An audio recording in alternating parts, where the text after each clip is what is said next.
The Minnesota Timberwolves have extended Jaden McDaniels for 5 years at $131 million, making him a Timberwolf until 2029. Although many, including myself, consider it to be a very fair deal, there's no escaping the fact that the Timberwolves have committed significant money to their core.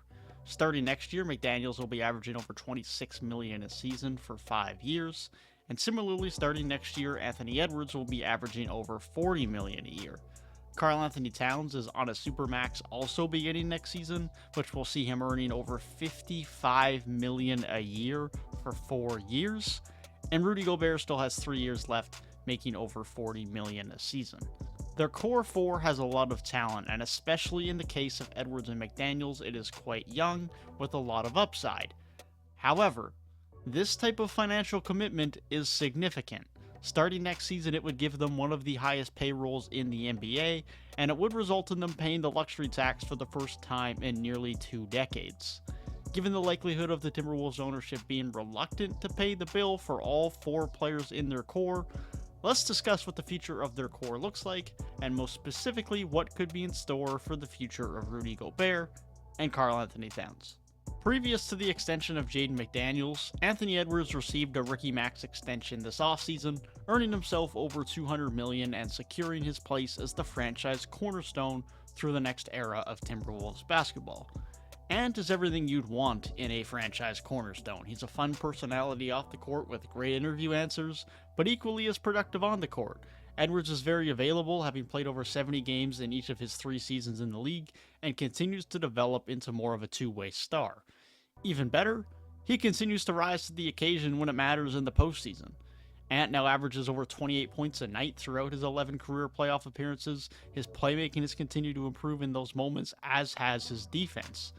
He's still only 22, and is only going to continue improving as he cements himself as one of the best players in the league, but it is going to cost the Timberwolves over $200 million from 2024 to 2029.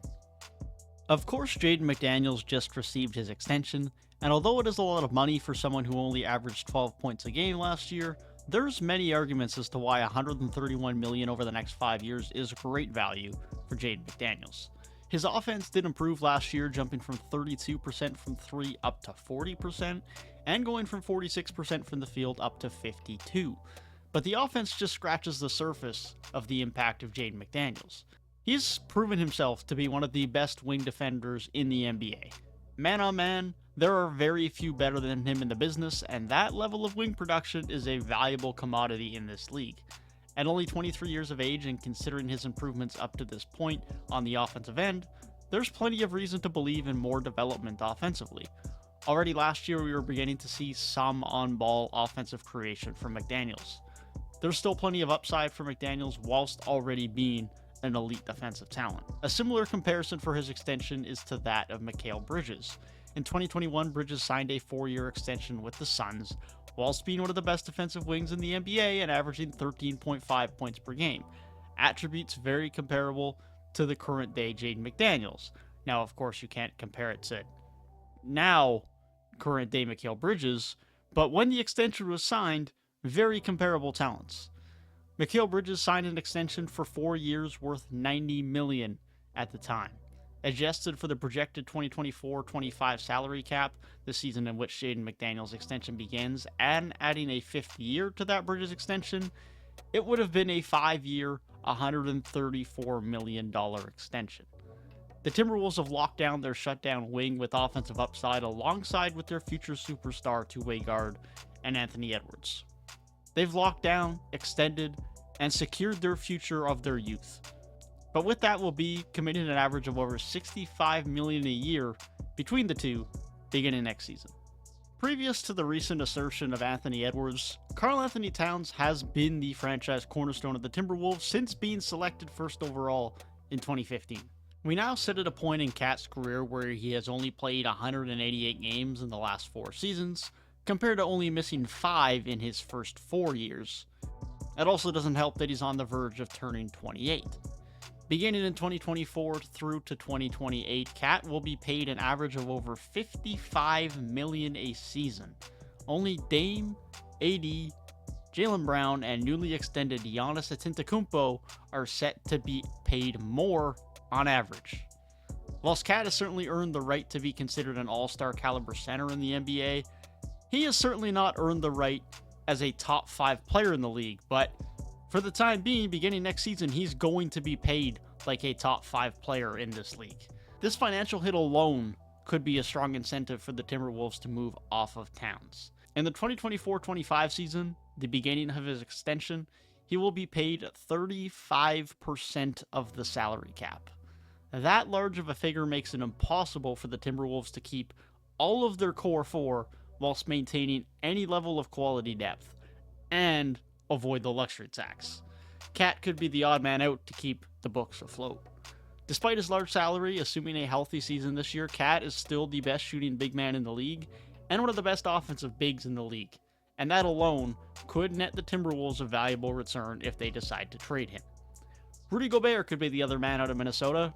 However, when you consider the haul given up for him barely 12 months ago and the sharp decline in his value since then, the optics would be terrible for the Timberwolves front office if they traded him for pennies on the dollar after the absolute monstrosity they gave to Utah. The hope is he can have a bounce back season to be more productive for Minnesota or to raise his value to trade him elsewhere. But one thing is for sure.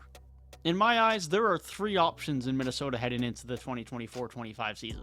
The 3 options are trade karl-Anthony Towns, trade Rudy Gobert, or pay significant payroll and luxury tax and retain all 4 of their core players. Now, I want to hear what option you guys predict will happen down in the comments.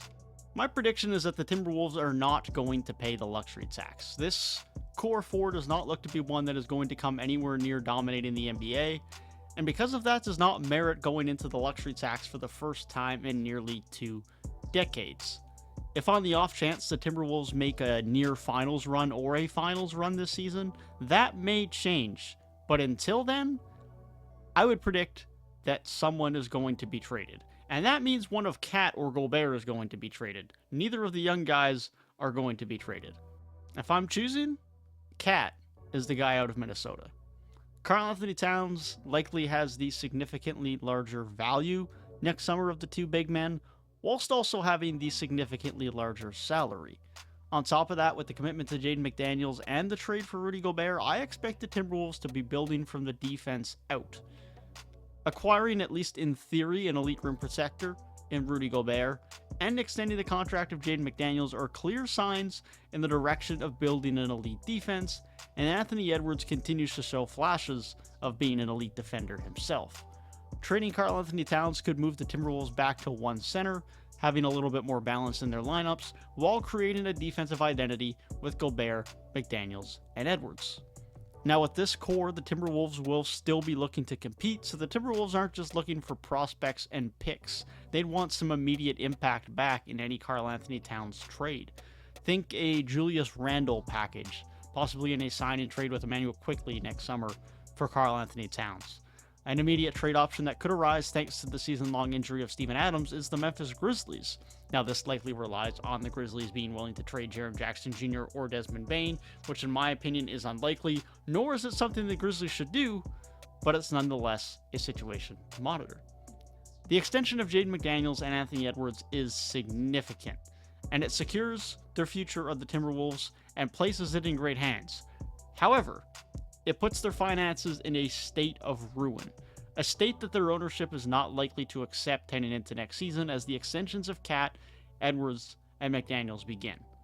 The future is bright in Minnesota thanks to Edwards and McDaniels, but only a bit more than 12 months beyond acquiring Rudy Gobert and committing to the 2-center experiment, it seems inevitable that within another 12 months, the 2-center experiment in Minnesota will be over.